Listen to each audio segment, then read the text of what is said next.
Guam history and who among us living on the island is not. There's a new site that you need to check out because the history and the context of what we know as how Guam came to be today is shifting somewhat thanks to the very diligent research of Miss Rlene Steffy, a good friend of mine. Rlene, welcome back. Thank you very much for having me. All right, so the site is gotguam.com. Everybody rush out on your mobile device, your desktop, your laptop, whatever you're using and everything. Book and mark it right now because there is some very pertinent information that may, as I said, change the context. Again, this ties into your TV show of what we know how Guam came to be. It's very interesting.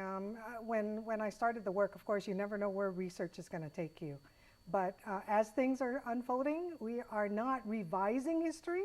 We're actually finding what has been there written by these sources, these Jesuits and other scholars, but never really brought out. And so now that we have this responsibility for the show, Itinauta Marianas on KUAM, we have to do due diligence, and we're finding these morsels that have been we're dusting them off and bringing them out. So the site, gotguam.com, is going to promote all the work that we're doing, and we're going to feature a lot of the oral history interviews for World War II survivors as well. Obviously, this is going to be a fantastic source for the academic community, but also for people who, maybe expats or, people that are stationed elsewhere that I would probably assume are going to be somewhat taken aback just by the nature of the information. Because, like you said, I mean, you're not doing revisionist history. No. It's more archaeology, I guess, because you're uncovering stuff. It's more kind of archaeology, anthropology. I mean, I'm not getting my hands dirty. I'm not digging in the dirt. But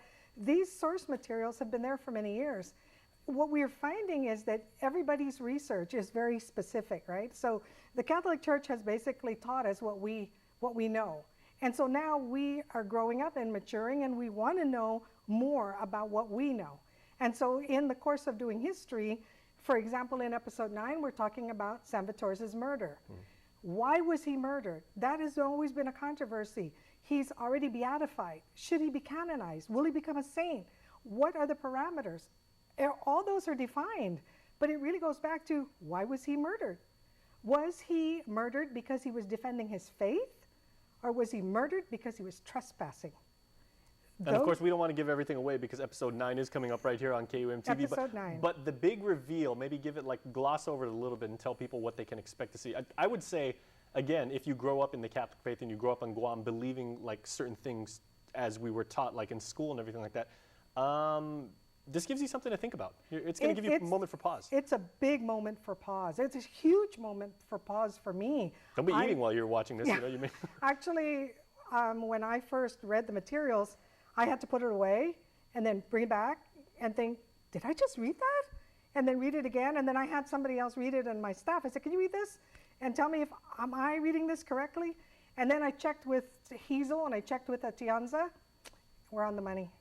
We're on the money. So it's not that it's not been there. It's just that for some reason they've referred to another researcher rather than the actual documentation of what happened. So we won't reveal that this Sunday.